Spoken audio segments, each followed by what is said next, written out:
Okay, guys, I just found something out and it's blowing my mind. Some of you may already know this, so don't come in the comments like, you didn't know that? No, I didn't. You know why? Because I live in the United States of America, where we have been brainwashed and not been taught about real history.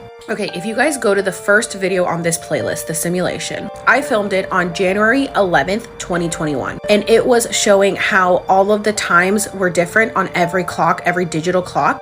My boyfriend at the time was working. He had like 3 computers in front of him. They all said different times. His phone said a different time. He came upstairs to show me my phone said a different time. All the times were messed up. In my comments, people were like, what about analog clocks? As you can see, I have analog clocks. So I went to check those and those were off too. So I was like, there's been a weird shift in the universe because the ball also didn't drop on time at the New York ball. It was like a minute late or something. I was like, we've definitely shifted dimensions. Something's going on. Look at this. I recently came across a video talking about how the calendar is supposed to have 13 months, but the Gregorian calendar changed it, which is the calendar we follow today. So I see this comment, come to Ethiopia, you will see what you are saying. We have 13 months within a year. So someone commented, right now we're in 2014, year of Mercury. Today's date is Thursday, the 22nd of March, 2014. Our new year is on the 1st of September. And I was like, wait, they're living in 2014 and we're living in 2022? Is that why they say that all time is simultaneous, like past, present, and future, we're all living in it at once? But then I saw this comment. So if we're in 2014, according to your calendar, 2020 Gregorian calendar corresponds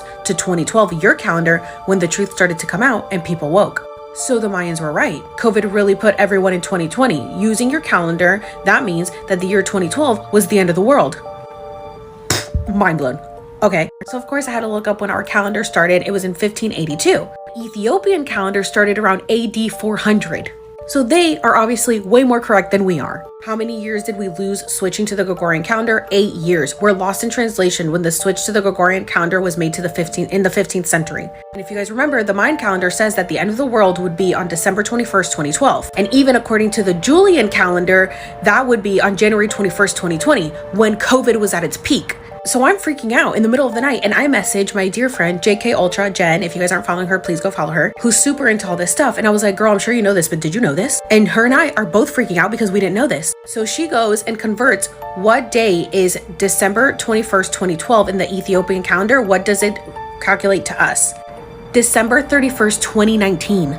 So the last day of the world, according to the Mayan calendar, was on December 21st, 2012, if we had kept up with the original calendar. But because we switched it, it was December 31st, 2019. So in 2020, the new world started. So we have already shifted into a new dimension. And this is why everything is so different. This makes so much sense. Are you guys freaking out? Because I'm freaking out.